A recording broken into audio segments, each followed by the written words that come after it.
People talk about moving on, and it's time to move on, and it's time to let go of the past.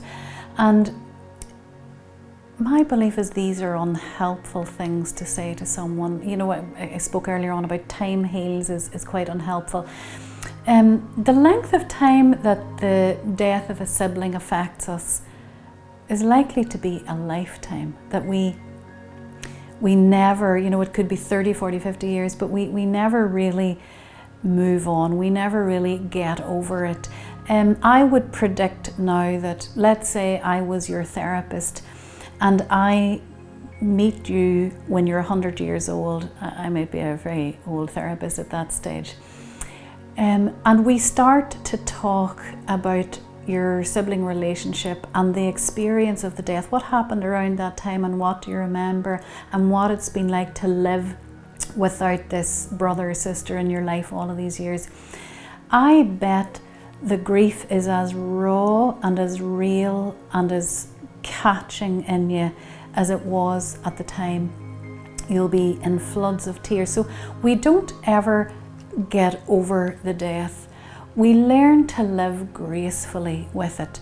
When the death actually happens initially, it's like it's in our face. It becomes the figural piece in our lives, and after a while, it never loses its intensity. It never loses its rawness. It never loses the strength of emotion. But we put it maybe slightly further away, and then slightly further away, and we learn to live in a way that we can accommodate it, and it doesn't trip us up as much. So if someone, you know, a couple of years later says to you, "Gosh, you lost your brother, didn't you?" You can actually talk about that without feeling the feelings, without this rawness coming up.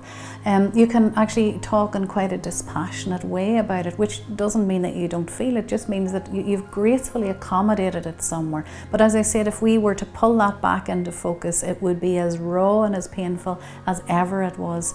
So for years, for a lifetime following the death of a sibling, people actively miss this brother or sister, and often this gets renewed and very, very intense on specific occasions, maybe birthdays, anniversaries.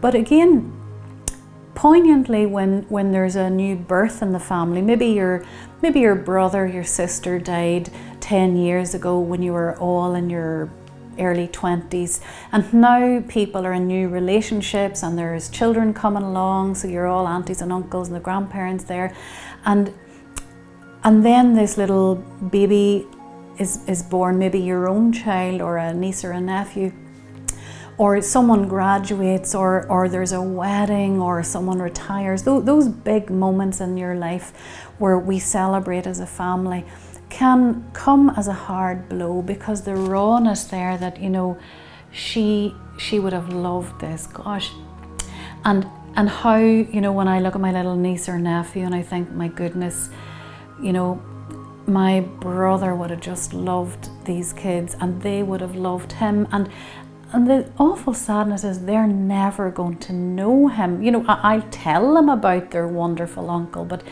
they'll never meet him. So there are moments that are really poignant. Maybe, as I said, you know, your own wedding, and you're so excited, and in the morning you're, you know, getting all fancied up and everybody's arriving at the church, and hopefully there's more than 25 people because it's not in the pandemic, and there is such joy, and yet there is a decided part of your experience and your whole family's experience that is overshadowed with an experience of just being bereft that this person is not able to join us here, and the absence of their presence is very deeply felt.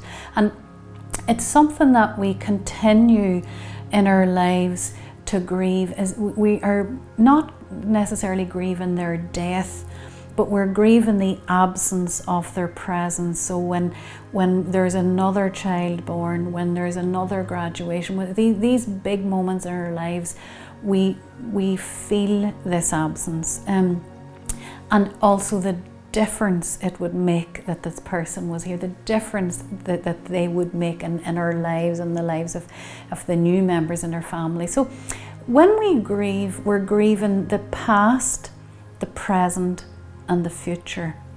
And there is no such thing as letting go or moving on. What we're looking for is to find a way to sustain a loving connection and a continuing relationship with the person that we've lost. Death does not end a life. Well, actually, no, death does end a life, but it doesn't end a relationship. So the person's life is gone, but your relationship with them and the life of that relationship will carry on until your last breath. So when we say moving on, that often doesn't fit. You know, maybe other people will talk about moving on, but for someone who's bereaved, that actually doesn't fit. And as I said, the past, present and future, you're remembering your childhood and all the memories that you had. You're remembering the present, that, you know, what it would be like to have this person here. And you remember the future as well, that gosh, she's not going to see these kids grow up, she's not going to be at my wedding, he's not ever going to know me. He only knew me as a 12-year-old because he was 18 and I was 12, but he never knew me as a 30-year-old. So that loss of that future person that never was able to be there. And continuing the bond is very important. So for some people more important than others. For some people, continuing the bond isn't, you know, they can be very rational about it and not very sentimental about it, and that's absolutely appropriate for them. And for other people, you know, you might like to wear their clothes or keep their memory alive, share positive memories. In fact, a lot of people, just like this initiative, will instigate some, you know, like a 5K run or some kind of memorial. And what we're doing is we're keeping the relationship with that person alive, and we're also trying to do something meaningful as well. So what we do is find ways to live gracefully with our loss. And when we stop being as sad, it's really important to give ourselves permission to be happy, because I meet a lot of people who will say, you know, gosh, I was laughing the other day and I felt so guilty for it. That it's almost like if I'm happy, if I'm joyful, if I'm laughing, if I'm out and about and meeting friends for dinner and really re-emerging into my life, that somehow means that I don't care that my brother or sister died. And it's a very confusing thing there, that it's not either or, it's both and. I am heartbroken and devastated. I will never get over this. I miss my sibling deeply and profoundly and every day, and my heart is broken. And it's okay for me to be joyful and have a bit of crack and meet my friends and have lots of fun in the world and be happy in the world, because my happiness doesn't translate that I don't care about him. Moving on does not mean forgetting, and being happy does not mean forgetting. There is no such thing as closure. We carry our love for the person, and we carry our memories, and we carry our grief and our sadness. Initially we carry it right in front of our face, but after a while we carry it in our back pocket, and it gets easier. And you know, you deserve a life, and the people around you deserve a life too. So if you are morose in your grief and you feel that to not be sad would be to betray my sibling, maybe to really challenge yourself about that, and to see that this person has passed away, but actually for you, your life has is kind of stopped as well. So think about that.